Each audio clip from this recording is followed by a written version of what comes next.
Hello everyone! In this video, I'll show you step-by-step how to enable Secure Boot on Windows 11 to make your PC more secure and compliant with Windows requirements. Secure Boot helps protect your system from malware and unauthorized software during startup, so it's an important setting to keep enabled. Let's get started. First, restart your computer. As soon as it begins to power back on, repeatedly press the key that opens your BIOS or UEFI menu. This key varies depending on your device brand. For most systems, it's either F2, F10, F12, Delete, or Escape. You'll usually see a quick message on the screen that says something like, press F2 for setup, or press Del to enter BIOS. Once you're inside the BIOS or UEFI menu, you'll notice your mouse may or may not work depending on your motherboard type. Use your arrow keys or mouse to navigate.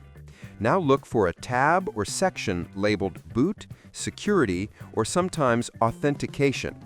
The exact wording depends on your manufacturer. For example, Dell might put it under Boot Configuration, while HP might list it under Security. Next, find the option that says Secure Boot.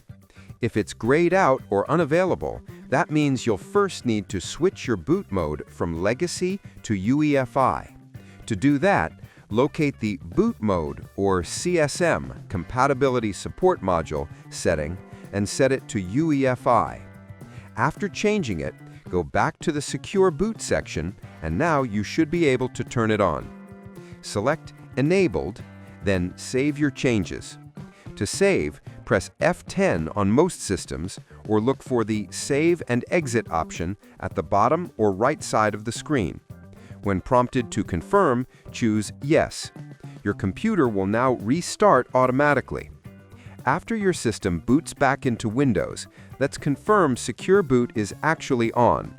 Click the Start menu, type System Information, and open the app. In the System Summary list, look for the line that says Secure Boot State. If it says On, you've successfully enabled it.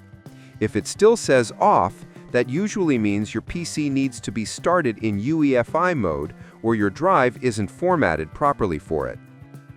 If you encounter that, restart your PC again, go back into BIOS, and make sure UEFI mode is selected under Boot Options. Then try enabling Secure Boot once more. And that's it! You've now enabled Secure Boot in Windows 11.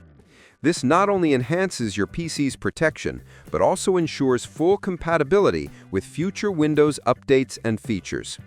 Thanks for watching, and don't forget to subscribe for more tech tutorials like this one.